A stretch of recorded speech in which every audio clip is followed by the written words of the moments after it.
ತುಳುನಾಡಿನ ಜನರು ದೈವವನ್ನು ತುಂಬ ಹೆಚ್ಚು ನಂಬುತ್ತಾರೆ. ಅಲ್ಲದೆ ದೈವಗಳು ನಂಬಿದವರ ಕೈ ಬಿಡುವುದಿಲ್ಲ ಎಂಬ ಜನರ ನಂಬಿಕೆಗೆ ಇಂಬು ಕೊಡುವಂತಹ ಅದೆಷ್ಟೋ ಘಟನೆಗಳು ನಡೆಯುತ್ತಲೇ ಇವೆ. ಇದೀಗ ದಕ್ಷಿಣ ಕನ್ನಡ ಜಿಲ್ಲೆಯ ಆಸ್ಪತ್ರೆಯ ವೆನ್ಲಾಕ್ನಲ್ಲಿ ಗುಳಿಗ ದೈವದ ಕಾರ್ಣಿಕ ನಡೆದಿದೆ.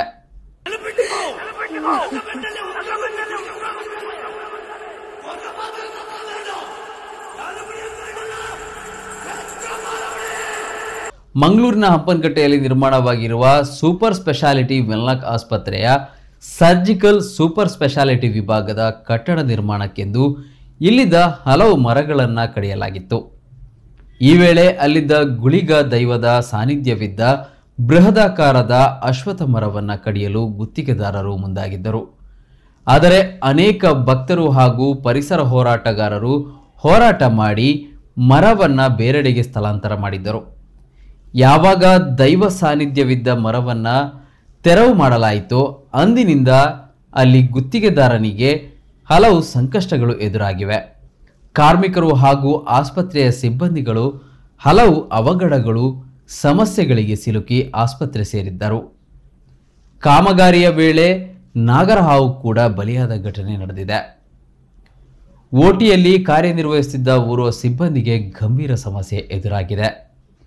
ಸದ್ಯ ಇದೀಗ ಕುಂಟುತ್ತಾ ಸಾಗಿದ್ದ ಕಾಮಗಾರಿ ಇತ್ತೀಚೆಗಷ್ಟೇ ಪೂರ್ಣಗೊಂಡು ಆಸ್ಪತ್ರೆಯ ಉದ್ಘಾಟನೆಯಾಗಿದೆ. ಆದರೆ ಆಸ್ಪತ್ರೆಯಲ್ಲಿ ಇನ್ನೂ ಕೂಡ ಸಮಸ್ಯೆಗಳು ಮುಂದುವರೆದಿದೆ. ಹೀಗಾಗಿ ಆಸ್ಪತ್ರೆಯ ಸಿಬ್ಬಂದಿ ಪ್ರಶ್ನಾಚಿಂತನೆಯ ಮೊರೆ ಹೋಗಿದ್ದು, ಈ ವೇಳೆ ಇಲ್ಲಿ ಗುಳಿಗ ದೈವದ ನೆಲೆಯನ್ನು ಕಿತ್ತು ಹಾಕಿದ್ದು ದೈವ ಅತಂತ್ರವಾಗಿದೆ ಅನ್ನೋ ವಿಚಾರ ಬೆಳಕಿಗೆ ಬಂದಿದೆ. ಅಕಾಲಿಕ ಸಾವು ನೋವಿನ ಬಳಿಕ ಸರ್ಕಾರಿ ಅಧಿಕಾರಿ ಸಿಬ್ಬಂದಿ ಪ್ರಶ್ನಾಚಿಂತನೆಯ ಮೊರೆ ಹೋಗಿದ್ದಾರೆ.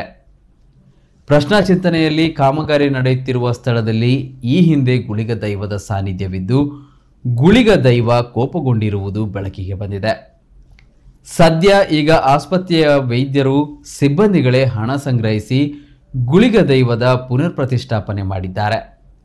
ಸ್ಥಳಾಂತರ ಮಾಡಿದ್ದ ಅಶ್ವತ್ಥ ಮರದ ಬುಡದಲ್ಲೇ ಗುಳಿಗ ದೈವಕ್ಕೆ ಕಟ್ಟೆ ನಿರ್ಮಾಣ ಮಾಡಲಾಗಿದೆ. ಪ್ರಾಯಶ್ಚಿತ್ತ ಸಹಿತ ವಿವಿಧ ಧಾರ್ಮಿಕ ವಿಧಿಗಳನ್ನು ನಡೆಸಲಾಗಿದೆ. ಇನ್ನು ಕಟ್ಟಡ ನಿರ್ಮಾಣವಾಗಿ 1 ವರ್ಷವಾದರೂ ಆಸ್ಪತ್ರೆಯ ನೂತನ ಕಟ್ಟಡ ಉದ್ಘಾಟನೆ ಆಗಿರಲಿಲ್ಲ. ಆದರೆ ದೈವದ ಪ್ರತಿಷ್ಠೆ ಕಾರ್ಯದ ಬಳಿಕ 15 ದಿನದಲ್ಲೇ ಆಸ್ಪತ್ರೆಯನ್ನು ಉದ್ಘಾಟನೆ ಮಾಡಲಾಗಿದೆ. ಐಸಿಯುಗೆ ಬರುವ ರೋಗಿಗಳ ಆರೋಗ್ಯದಲ್ಲೂ ಚೇತರಿಕೆ ಕಂಡುಬಂದಿದೆ. ಅಲ್ಲ, ಇದು ನಾನು ಬಂದು ಒಂದು ಡಿಸ್ಟ್ರಿಕ್ಟ್ ಸರ್ಜನ್ ಆಗಿ ಚಾರ್ಜ್ ತೊಗೊಂಡು 3 ವಾರ ಆಯಿತು. ಡಾಕ್ಟರ್ ಸದಾನಂದ ಪೂಜಾರಿ ಅವರು ನನಗೆ ಎಲ್ಲ ಎಕ್ಸ್ಪ್ಲೇನ್ ಮಾಡಿ ಹೇಳಿದರು, ಈ ಥರ ಮೊದಲೆಲ್ಲ ಘಟನೆಗಳು ನಡೆದಿದೆ, ಈ ಥರ ಹಾಸ್ಪಿಟ್ಲಲ್ಲಿ ಕೆಲವು ಸಾವಾಗಿದೆ, ನೋವಾಗಿದೆ ಅಂತ. ಅದರಲ್ಲಿ ಅವರ ಅಧಿಕಾರಿಗಳು, ಡಾಕ್ಟರ್ಸ್ ಮತ್ತು ಸಿಬ್ಬಂದಿಗಳು ಎಲ್ಲ ಸೇರಿ ಅದೊಂದು ಪುನರ್ ಪ್ರತಿಷ್ಠಾಪನೆ ಮಾಡಿದ್ದಾರೆ. ಇಲ್ಲಿ ಮರನ್ನ ತೆಗೆದು ಆ ಜಾಗದಿಂದ ತೆಗೆದು ಈ ಜಾಗದಲ್ಲಿ ಹಾಕಿರೋದು ಅದು ಒಂಥರ ವಿಸ್ಮಯ. ದೊಡ್ಡ ಮರ ಅದು ಮತ್ತೆ ಚಿಗುರಿದೆ ಸ್ವಲ್ಪ ದಿನದಲ್ಲಿ ಅಂದರೆ ಅದೊಂದು ವಿಶೇಷ.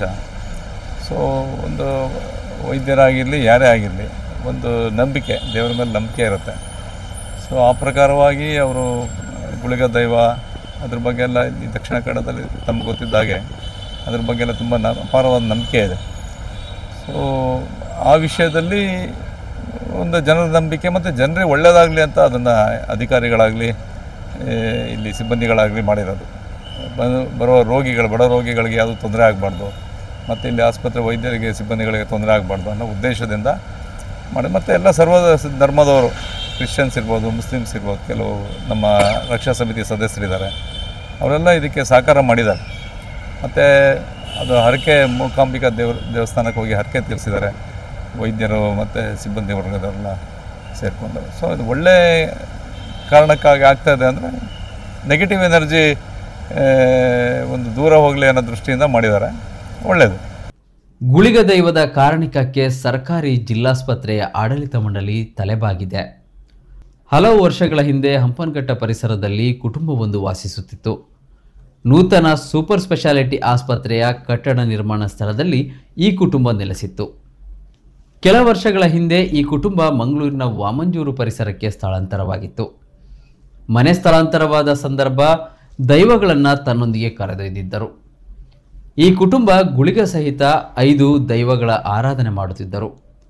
ಕರಾವಳಿಯಲ್ಲಿ ಸ್ಥಳಕ್ಕೆ ಸಂಬಂಧಿಸಿದ ಗುಳಿಗ ಬೇರೆ ಕಡೆಗೆ ಹೋಗುವುದಿಲ್ಲ ಎಂಬ ನಂಬಿಕೆ ಇದೆ. ನನ್ನ ಅನುಮತಿ ಪಡೆಯದೆ ಕಾಮಗಾರಿ ಆರಂಭಿಸಿದ್ದಕ್ಕೆ ಗುಳಿಗ ದೈವ ಕೋಪಗೊಂಡಿತ್ತು. ಸದ್ಯ ಪವಾಡ ಎಂಬಂತೆ ಸ್ಥಳಾಂತರ ಮಾಡಿದ್ದ ಅಶ್ವತ್ಥ ಮರಕ್ಕೆ ಕೆಲವೇ ದಿನಗಳಲ್ಲಿ ಮತ್ತೆ ಜೀವ ಕಳೆ ಬಂದಿದೆ. ಅನೇಕ ಪವಾಡಗಳಿಗೆ ನೂತನ ಕಟ್ಟಡ ನಿರ್ಮಾಣ ಕಾಮಗಾರಿ ಸಾಕ್ಷಿಯಾಗಿದೆ. ಇದು ಈ ಸುಭಾಷ್ ಬ್ಲಾಕ್ ಇಲ್ಲಿ ಬರುವ ಮುಂಚೆ ತುಂಬ ಸ್ವಲ್ಪ ಮರಗಳೆಲ್ಲ ಇತ್ತು, ಕಾಡಿನ ಥರ. ಆಮೇಲೆ ಅಲ್ಲಿ ಒಂದು ಓಲ್ಡ್ ಹೌಸ್ ಇತ್ತು, ಮನೆ ಇತ್ತು, ಬಂಗ್ಲೋ ಥರ ಇತ್ತು, ಹಳೆಯ ಕಾಲದ್ದು. ಸೊ ಮತ್ತು ನಮಗೆ ಇಷ್ಟು ದೊಡ್ಡ ಬಿಲ್ಡಿಂಗ್ ಬರಬೇಕಾದ್ರೆ ಅದನ್ನೆಲ್ಲ ಡೆಮೊಲಿಷ್ ಮಾಡಬೇಕಾಗಿ ಬಂತು. ಮತ್ತು ಅದು ಶಂಕುಸ್ಥಾಪನೆ ಆಯಿತು 2020-21ರಲ್ಲಿ ಸ್ಮಾರ್ಟ್ ಸಿಟಿಯಿಂದ ಸುಮಾರು 54 ಕೋಟಿ ಪ್ಲಸ್ 7 ಕೋಟಿ ಇನ್ಸ್ಟ್ರೂಮೆಂಟ್, ಸುಮಾರು 60-62 ಕೋಟಿಯ ಒಂದು ಅನುದಾನದಿಂದ ಆಗಿರುವಂಥದ್ದು. ಸೊ ಈ ಸಂದರ್ಭದಲ್ಲಿ ಏನಾಯಿತು ಅಂದರೆ, ಅದು ಶಂಕುಸ್ಥಾಪನೆ ಮಾಡುವಾಗ ಆ ಬೇರೆ ಮರಗಳ ಜೊತೆ ಈ ಅಶ್ವತ್ಥ ಮರ ಮಧ್ಯದಲ್ಲಿತ್ತು, ಇದು ಈ ಬಿಲ್ಡಿಂಗಿನ ಮಧ್ಯದಲ್ಲಿ. ಹಾಗೆ ಕೆಲವರು ಅದನ್ನೆಲ್ಲ ಅಶ್ವತ್ಥ ಮರ ಅಲ್ಲ, 4 ಜನರಿಗೆ ಪ್ರಯೋಜನ, ಇವರಿಗೆಲ್ಲ ಗುಳಿಗೆನ ಸಾನ್ನಿಧ್ಯದ ಬಗ್ಗೆ ಗೊತ್ತಿರಲಿಲ್ಲ. ಸೊ ಹೆಚ್ಚಿನವರು ಏನು ಮಾಡಿದರು ಅಂದರೆ, ಅದನ್ನು ತೆಗಿಬಾರ್ದು, ಅಂದರೆ ಅದನ್ನು ಕಡಿಬಾರ್ದು, ಅದನ್ನು ಸ್ಥಳಾಂತರ ಮಾಡುವ, ಅದನ್ನು ಒಂದು ಕಂಪನಿಗೆ ಕಾಂಟ್ರಾಕ್ಟ್ ಕೊಟ್ಟು ಅದನ್ನು ಬುಡ ಸಮೇತ ತಂದು ಅಲ್ಲಿಂದ ಮಧ್ಯಭಾಗದಿಂದ ಇಲ್ಲಿ ಹಾಕಿದ್ದಾರೆ. ಅದು ಏನಂದರೆ, ಅದನ್ನು ತೆಗೆಯುವಾಗ ಫುಲ್ ಮರದ ಇದು ಮಾತ್ರ, ಯಾವುದೇ ಎಲೆ ಇಲ್ಲ, ಹಾಗೆ ತಂದೆ ಹಾಕಿದ್ದಾರೆ. ಅದು ನೀವು ನೋಡಿದರೆ ಅದನ್ನು ಒಂದು 4 ವರ್ಷದ ಹಿಂದೆ ಅದನ್ನು ಶಿಫ್ಟ್ ಮಾಡಿದಾಗ ನೋಡಿದರೆ ಅದು ಈ ರೀತಿ ಚಿಗುರುತ್ತದೆ ಅಂತ ಯಾರೂ ಅಂದ್ಕೊಂಡಿರಲಿಲ್ಲ. ಸೊ ಹಾಗಾಗಿ ನಮಗೇನು ಅಂದ್ಕೊಂಡದಂದರೆ ಅದರಲ್ಲಿ ಏನೋ ವಿಶೇಷತೆ ಇದೆ, ಹಾಗಾಗಿ ಅದು ಚೆನ್ನಾಗಿ ಚಿಗುರಿದೆ.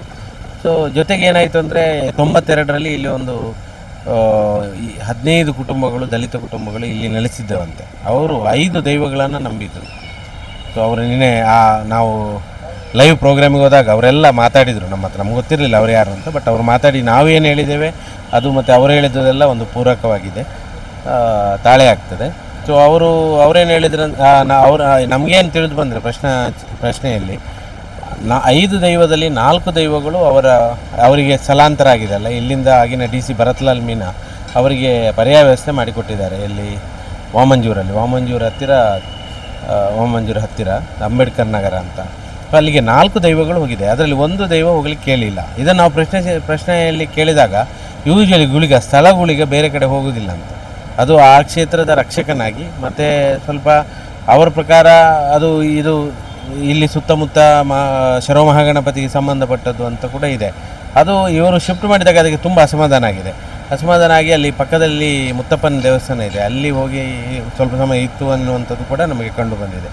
ಆಮೇಲೆ ನಾವು ಇದೆಲ್ಲ ತೊಂದರೆಗಳಾಗ್ತವೆ, ಈ ಬಿಲ್ಡಿಂಗ್ ಕಟ್ಟುವಾಗ ಡಿಲೇ ಆಯಿತು, ಉದ್ಘಾಟನೆ ಏನು ಮಾಡಿದರೂ ಉದ್ಘಾಟನೆ ಡಿಲೇ ಆಗ್ತಾಯಿತ್ತು. ಅದೊಂದು ತೊಂದರೆ. ಅಂದರೆ ಮುಖ್ಯವಾಗಿ ಇಲ್ಲಿ ಒಬ್ಬರು ಕಾರ್ಮಿಕರು ಬಿದ್ದರು, ಅವರಿಗೆ ಮಾರಣಾಂತಿಕ ಹೊಡೆತ ಬಿಟ್ಟಿದೆ, ಅವರ ಫ್ರ್ಯಾಕ್ಚರ್ ಮೂಳೆ ಎಲ್ಲ ಫ್ರ್ಯಾಕ್ಚರ್ ಆಗಿತ್ತು, ಅದೊಂದಾಗಿತ್ತು. ಆಮೇಲೆ ಬೇರೆಯವರೆಲ್ಲ ಇಲ್ಲಿ ಬೇರೆ ಕಡೆಯಿಂದ ಆ ಕಡೆ ಬ್ಲಾಕಿಂದ ಬಂದು ಇಲ್ಲಿ ಆತ್ಮಹತ್ಯೆ 3 ಜನ ಮಾಡ್ಕೊಂಡಿದ್ದಾರೆ. ಒಬ್ಬರು ನಾವು ಅಲ್ಲಿ 4th ಫ್ಲೋರಿಂದ ಪೊಲೀಸರು ಈ ಕಡೆಯಿಂದ ಮೇಲಿಂದ ತೆಗೆದದ್ದು. ಸೊ ಅಂಥದ್ದು. ಮತ್ತು ಕೆಲವು ಸ್ಟಾಫುಗಳಿಗೆ ನೋಡಿ, ಪಕ್ಕದಲ್ಲಿ ಮೆಡಿಸಿನ್ ಬ್ಲಾಕ್ ಇದೆ, ಅಲ್ಲಿ ಟ್ರಾನ್ಸ್ಮಿಷನ್ ಮೆಡಿಸಿನ್ ಇದೆ, ಅಲ್ಲಿ ಕೂಡ ಸ್ಟಾಫಿಗೆಲ್ಲ ತೊಂದರೆ ಆಗಿದೆ. ಅವ್ರು ಹೇಳ್ತಾಯಿದ್ರು ನಮಗೆ, ಸುಮ್ಮನೆ ಈಗ ಒಂದು ವಿದೌಟ್ ರೀಸನ್ ಒಂದು ಅನಾರೋಗ್ಯ ಬೀಳೋದು ಅದೆಲ್ಲ ಆಗ್ತಾಯಿತ್ತು. ಸೊ ಅದನ್ನೆಲ್ಲ ನೋಡಿದಾಗ ನಾವು ಕಳೆದ ಆಗಸ್ಟ್ 8ರಂದು ನಾವು ತಲಪ್ರಶ್ನೆ ಅಂತ ಇಟ್ಟು ಪುರೋಹಿತರನ್ನು, ತಂತ್ರಿಗಳನ್ನು ಕರೆಸಿ, ಮತ್ತು ಒಬ್ಬರು ಡಾಕ್ಟರ್ ಶೈಲೇಶ್ ಅಂತ ಬಂದಿದ್ದರು, ಅವರು ಪಾತ್ರಿಯವರು, ಮೂಕಾಂಬಿಕೆದ್ದು. ಸೊ ಹಾಗಾಗಿ ಭಕ್ತರವರು. ಸೊ ಇವರೆಲ್ಲ ಏನು ಹೇಳಿದ್ರು ಅಂದರೆ, ತಲಪ್ರಶ್ನೆಯಲ್ಲಿ ಇಲ್ಲಿ ಒಂದು ನಾಗನ ಹತ್ಯೆಯಾಗಿದೆ, ಗುಳಿಗನ ಪ್ರತಿಷ್ಠಾಪನೆ ಆಗಿ ಮತ್ತು ಬ್ರಹ್ಮರಾಕ್ಷಸ ಇದೆ ಅಂತ. ಅದು ಫಸ್ಟ್ ದೋಷ ಪರಿಹಾರ ಆಗಬೇಕಲ್ಲ. ಸೊ ಹಾಗಾಗಿ ಶನಿವಾರ ರಾತ್ರಿ, ಅಂದರೆ ಅದೇ 8, 9, 10 ರಾತ್ರಿ, ಶನಿವಾರ ರಾತ್ರಿ ಬ್ರಹ್ಮರಾಕ್ಷಸನನ್ನು ಇಲ್ಲಿಂದ ತಗೊಂಡೋಗಿ ಗೊಡಚಾತಿಗೆ ಬಿಟ್ಟಿದ್ದೇವೆ. ಮತ್ತು ಉಳಿದ ಎಲ್ಲ ಪ್ರೇತಗಳನ್ನು ಅವರ ಮೂಲಸ್ಥಾನಕ್ಕೆ ಕಳಿಸಿದ್ದೇವೆ ಮಂತ್ರ ಮುಖೇನ. ಮತ್ತು ವಾಸ್ತುಪೂಜೆ ಗಣಹೋಮ ಎಲ್ಲ ಸಂಡೇ ಮಾರ್ನಿಂಗ್ ನಾವು ಗುಳಿಗನ ಆಶ್ಲೇಷ ಬಲಿ ಜೊತೆಗೆ ಗುಳಿಗನ ಪ್ರತಿಷ್ಠಾಪನೆ ಮಾಡಿದೆವು. ಗುಳಿಗನ ಪ್ರತಿಷ್ಠಾಪನೆ ಮಾಡಿದ ನಂತರ ಅದರ ವಿದಿನ್ ವೀಕಲ್ಲಿ ಇದು ಉದ್ಘಾಟನೆ ಆಯಿತು. ಮತ್ತು ಎಲ್ಲ ರೀತಿಯ ದೋಷಗಳು, ಯಾವುದೇ ತೊಂದರೆಗಳು ಇಲ್ಲ, ಈಗ ಸುಸೂತ್ರವಾಗಿ ನಡೀತಾ ಇದೆ. ಹಾಗಾಗಿ ನಾವು ಇದು ಒಂದು ಗುಳಿಗನ ಇರುವಿಕೆಯನ್ನು ಬೇರೆ ಬೇರೆ ರೀತಿಯಲ್ಲಿ ತೋರಿಸ್ಕೊಟ್ಟಿದೆ. ಹಾಗಾಗಿ ಎಲ್ಲ ಸಿಬ್ಬಂದಿಗಳು ಯಾವುದೇ ಸರ್ಕಾರದ ಅನುದಾನ ಇಲ್ಲದೆ ಎಲ್ಲ ಸಿಬ್ಬಂದಿಗಳು ಸೇರಿ ಎಲ್ಲ ಪೂಜೆಯ ಖರ್ಚನ್ನು ಮತ್ತು ಪೂಜೆ ಬಂದವರು ತಂತ್ರಿಗಳು ಕೂಡ ಆಗಿ ಅವರೇನು ಇಷ್ಟು ಕೊಡಿ ಅಂತ ಡಿಮಾಂಡ್ ಮಾಡಿಲ್ಲ, ನಾವು ಕೊಟ್ಟದನ್ನು ತೊಗೊಂಡಿದ್ದಾರೆ. ಮತ್ತು ಸುಮಾರು 200 ಜನರಿಗೆ ಊಟ ಎಲ್ಲ ಕೊಟ್ಟಿದ್ದೇವೆ ಆ ಪ್ರತಿಷ್ಠಾಪನೆ ದಿನ. ಆಮೇಲೆ ಅವರು ಹೇಳಿದರು, ತಂತ್ರಿಗಳು ಹೇಳಿದರು ಮತ್ತು ಪಾತ್ರಿಗಳು ಕೂಡ ಹೇಳಿದರು, ನೀವು ತಿಂಗಳಿಗೊಮ್ಮೆ ಸಂಕ್ರಮಣ ದಿನ ಹೂವು ಮತ್ತು ದೀಪ ಇಡಿ ಮತ್ತು ವರ್ಷಕ್ಕೊಂದು ಪುರೋಹಿತರಿಂದ ಪರ್ವ ಮಾಡಿ, ಇಷ್ಟು ಸಾಕು, ನಮಗೇನು ವಿಜೃಂಭಣೆಯೇನು ಬೇಡ ಅಂತ ಹೇಳಿ ಗುಳಿಗನ ಇದಾಗಿದೆ. ಆ ಪ್ರಕಾರವಾಗಿ ಈಗ ಇದು ಪ್ರತಿಷ್ಠಾಪನೆ ಆದ ನಂತರ 2 ಸಂಕ್ರಮಣಕ್ಕೆ ಕೂಡ ನಾವು ದೀಪ ಇಟ್ಟಿದ್ದೇವೆ. ಒಬ್ಬರು ಮಂಜು ಅಂತ ಇದ್ದಾರೆ, ಅವರಿಗೆ ಈಗ ವಹಿಸಿದ್ದೇವೆ, ಅವರ ನೋಡ್ಕೋತಾರೆ. ಮತ್ತು ನಾವು ಯಾರೆಲ್ಲ ಇಲ್ಲಿ ಹತ್ತಿರದಲ್ಲಿರ್ತೇವೆ ಎಲ್ಲ ಬರ್ತೇವೆ. ಸಾಮಾನ್ಯವಾಗಿ ದೇವಸ್ಥಾನ ಈಗ ಅಂದ್ರೆ ಒಂದು ಆಸ್ಪತ್ರೆ ಅಂದಾಗ ಗಣಪತಿಯದ್ದು ಇದು ಸಾಮಾನ್ಯ, ಅದೇ ಫಸ್ಟ್ ಟೈಮ್ ಇರ್ಬೋದು ಅದು ಗುಳಿಗೆ. ಅದೇ ಅದು ಅಂದರೆ ಅವರು ನಂಬಿದ್ರಲ್ಲ, 300 ವರ್ಷದ ಇತಿಹಾಸ ಇದೆ ಅಂತೆ. ಯಾರು ಆ ದಲಿತ ಕುಟುಂಬದ್ದು, ಅವರು ಆ 5 ದೈವಗಳನ್ನು ನಂಬಿಕೊಂಡು ಬಂದಿರುವಂಥದ್ದು 300 ವರ್ಷಗಳ ಇತಿಹಾಸ ಅಂತೆ. ಸೊ ಹಾಗಾಗಿ ಅದು ಅವರು ನಂಬಿದ್ದಾರೆ. ಮತ್ತು ಅದು ಸ್ವಲ್ಪ ದಿನ 92ರಿಂದ ಮೊನ್ನೆಯವರೆಗೆ ಯಾರು ಅದರ ಇದಕ್ಕೆ ಹೋಗಿಲ್ಲ, ಪೂಜೆನೂ ಇಲ್ಲ, ಪುರಸ್ಕಾರನೂ ಇಲ್ಲ. ಸೊ ಹಾಗಾಗಿ ನಾವು ಅದು ಎಲ್ಲರಿಗೆ ತೊಂದರೆ ಆಗುವಾಗ ನಾವು ಮಾಡಬೇಕಾಗಿ ಬಂತು, ಈಗ ಮಾಡಿದ್ದೇವೆ. ಅದಕ್ಕೆ ಇದು ಕೂಡ ಆಗಿ ನೋಡಿ, ಅಲ್ಲಿ ಯಾರು ಕಟ್ಟೆಯನ್ನು ಮುಗುರೋಡಿಯವರು ಈ ರೀತಿಯ ಅಲ್ಲಿ ಯಾರು ತೊಂದರೆ ಆಗಬಾರ್ದಲ್ಲ, ಗಲೀಜೆಲ್ಲ ಆಗಬಾರ್ದು ಅಂತ ಇದು ಮುಗುರೋಡಿ ಕನ್ಸ್ಟ್ರಕ್ಷನ್ ಅವ್ರು ಮಾಡಿರೋದು ಈ ಬಿಲ್ಡಿಂಗ್.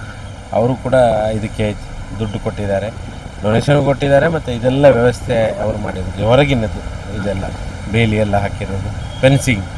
ಯಾಕೆಂದರೆ ಒಳಗೆ ಯಾರು ಹೋಗ್ತಾರೆ, ತಪ್ಪಿ ಕೂತ್ಕೋತಾರೆ, ಗಲೀಜು ಮಾಡ್ತಾರೆ, ಊಟ ಮಾಡ್ತಾರೆ, ಕೈ ತೊಳಿತಾರೆ. ಇದು ಆ ಶುದ್ಧವನ್ನು ಕಾಪಾಡಬೇಕು, ಸ್ವಚ್ಛತೆಯನ್ನು ಕಾಪಾಡಲಿಕ್ಕೋಸ್ಕರ ಈ ವ್ಯವಸ್ಥೆ ಆಗಿದೆ. ಸದ್ಯ ಗುಳಿಗ ದೈವದ ಪುನರ್ ಪ್ರತಿಷ್ಠೆ ಬಳಿಕ ಆಸ್ಪತ್ರೆ ಪರಿಸರದಲ್ಲಿ ಧನಾತ್ಮಕ ಶಕ್ತಿ ಹೆಚ್ಚಾಗಿದೆ. ಅಶ್ವತ್ಥ ಮರದ ಕಟ್ಟೆಯ ಸುತ್ತ ಅಪವಿತ್ರವಾಗದಂತೆ ಸೂಕ್ತ ಕ್ರಮ ಕೈಗೊಳ್ಳಲಾಗಿದೆ. ತಿಂಗಳಿಗೊಮ್ಮೆ ಗುಳಿಗ ದೈವಕ್ಕೆ ವಿಶೇಷ ಪೂಜೆ ಪುನಸ್ಕಾರ ನಡೆಸಲಾಗುತ್ತಿದೆ.